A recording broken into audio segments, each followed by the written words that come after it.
Bismillahirrahmanirrahim. Assalamualaikum warahmatullahi wabarakatuh. Alhamdulillahirabbil alamin. Wa bihi nasta'inu ala umurid dunya waddin. La haula wala quwata illa billahil aliyyil azim. Amma ba'du. Ma'asyiral muslimin wal jumratul mu'minin rahimatullah. Pada kesempatan kali ini di bulan puasa ini kita adalah jangan henti-hentinya untuk mengingatkan khususnya pada diri sendiri dan umumnya pada kita semuanya. Pada kesempatan kali ini kita akan membahas tentang membatalkan puasa. Itu adalah pertemuan yang lalu, dan kita akan sekarang adalah yang tidak membatalkan. Kalau kemarin kita sudah yang membatalkan, tapi sekarang yang tidak membatalkan.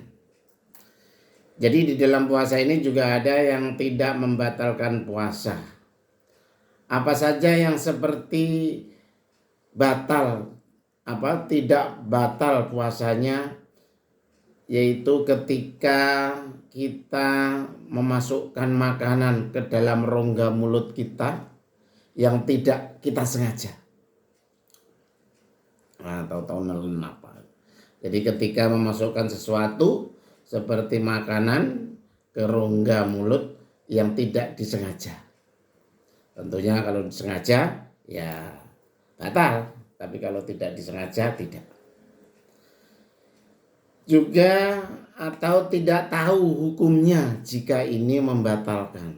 Jadi kalau tidak tahu itu adalah tidak batal puasanya. Jadi yang tidak membatalkan puasa itu karena tidak tahunya. Tidak tahu. Atau juga dipaksa orang. Dipaksa. Kalau nggak mau saya bunuh, atau kalau nggak mau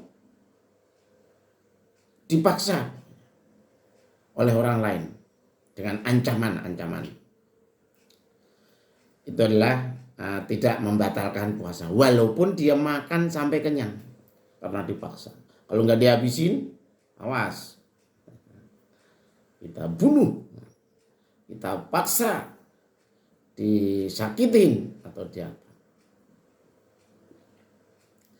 Juga ketika kita memasukkan sesuatu kita ke rongga mulut sebab air liur menelan,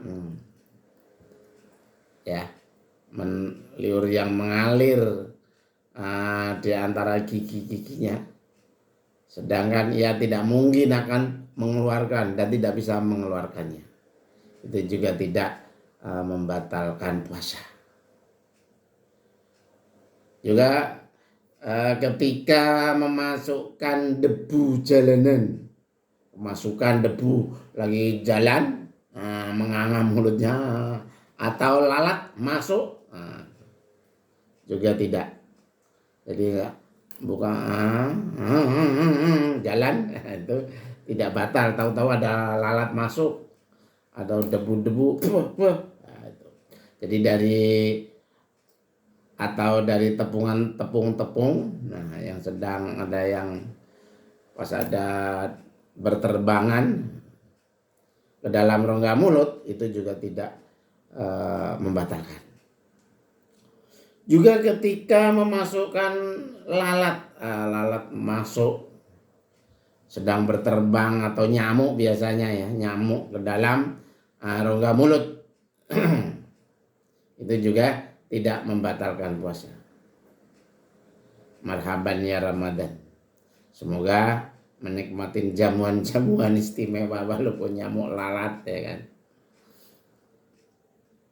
Di bulan Ramadan ini dengan amalan-amalan istimewa berupa saum,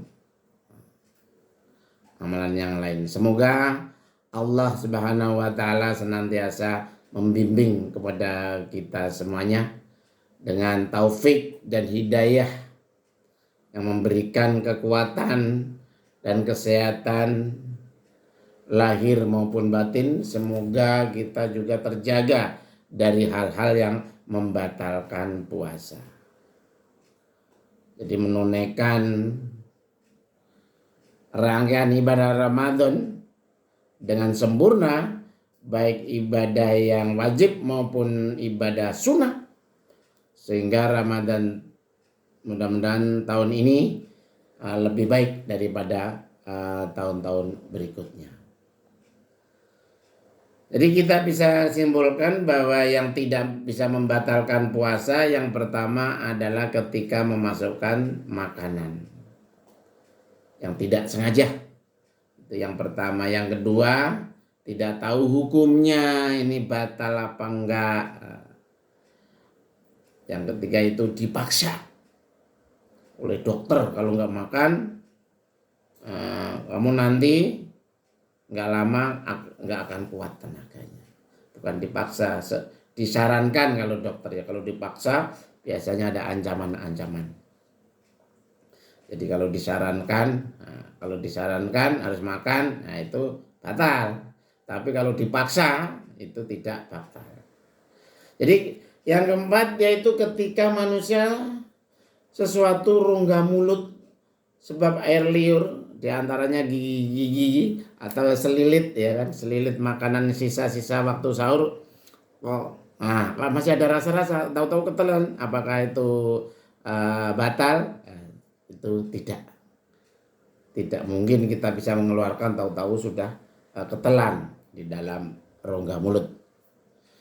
Yang kelima yaitu ketika kemasukan debu atau lalat atau tepung-tepung yang lagi bekerja masuk dalam rongga mulut, itu juga tidak batal.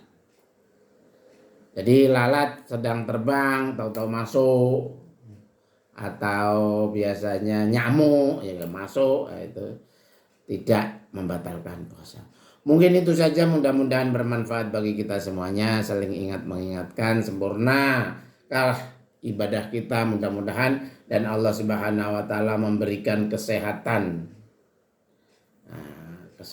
kekuatan, dan menjaga kesehatan jasmani maupun rohani kita, sehingga dapat menunaikan ibadah puasa dengan baik dan benar, dan mudah-mudahan kita selalu mendapat bimbingan dari Allah Subhanahu wa taala. Terima kasih atas perhatiannya, mudah-mudahan bermanfaat bagi kita semuanya. Usikum wa nafsi bitaqwallah. Wassalamualaikum warahmatullahi wabarakatuh.